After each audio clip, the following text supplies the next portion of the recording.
Hey everyone, it's Stranger Grayson here. Welcome back to another horror movie review.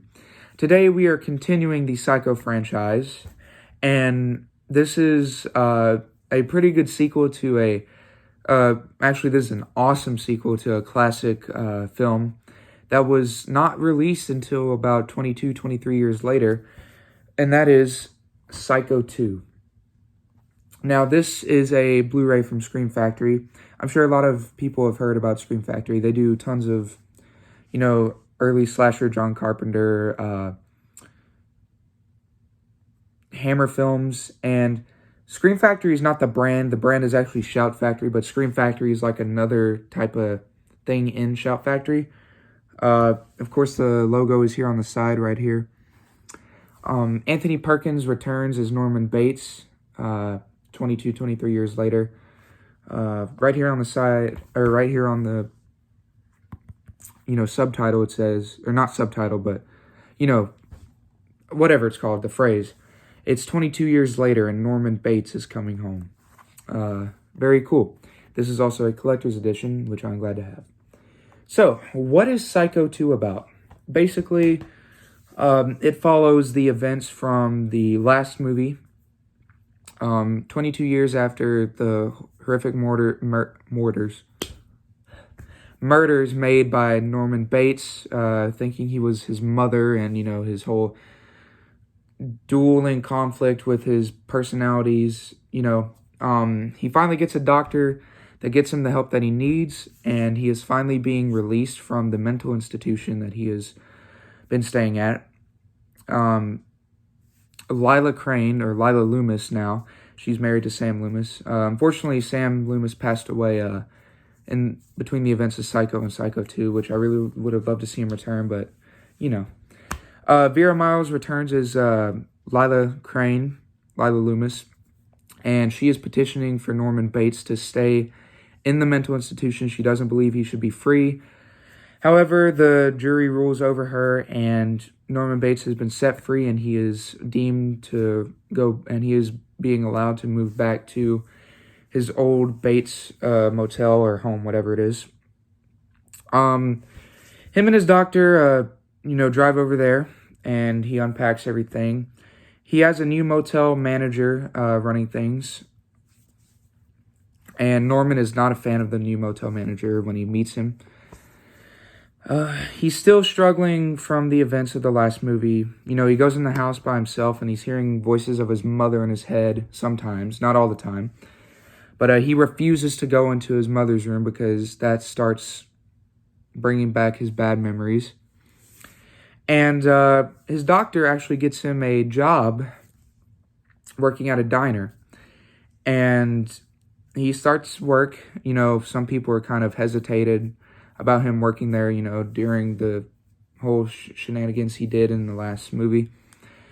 He meets Mary. She is a struggling teen, early 20s type of girl.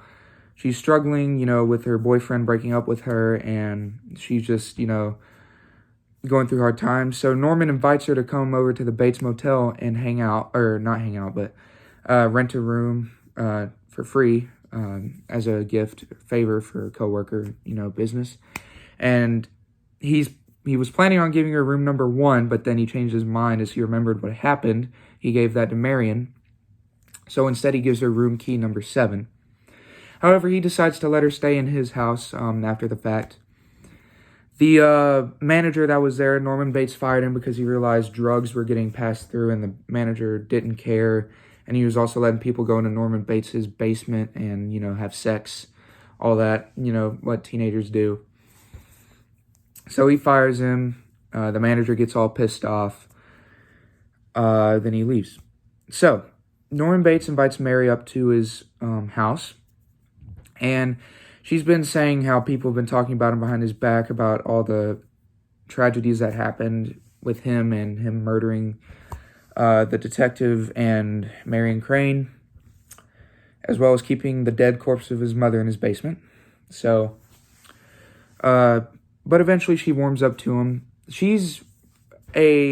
Mary is a really cool, supporting cast character. Her and Norman Bates are kind of like the main characters. But she is there to help Norman Bates, and then, of course, some people keep pissing Norman Bates off, especially at the diner. The manager that he fired is getting all pissed off with him.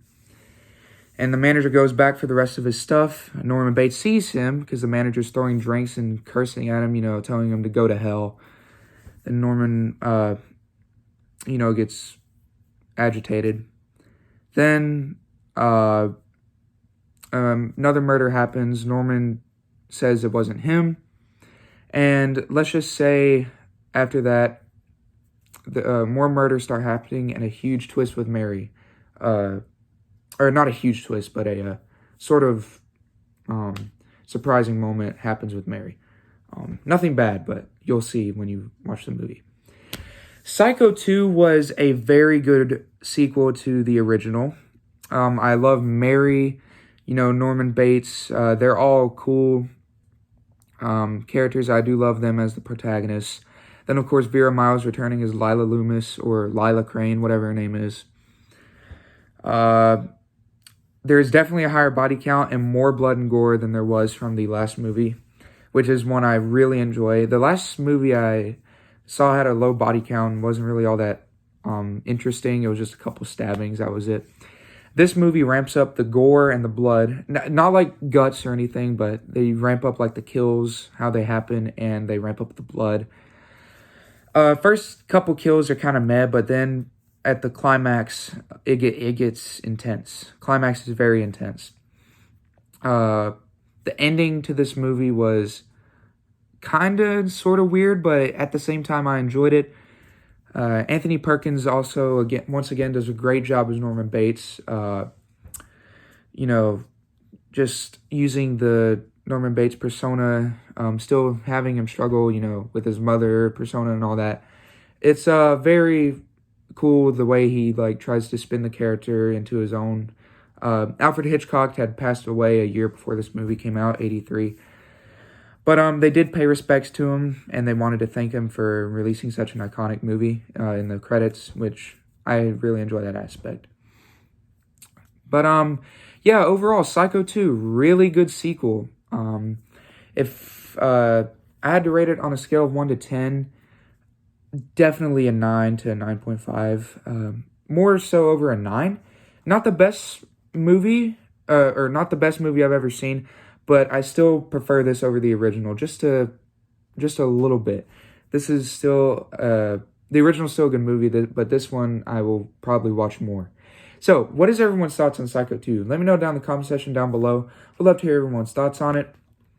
Thank you all for watching, and I will see you in the next Psycho review. God bless and have a good day. Bye, everyone.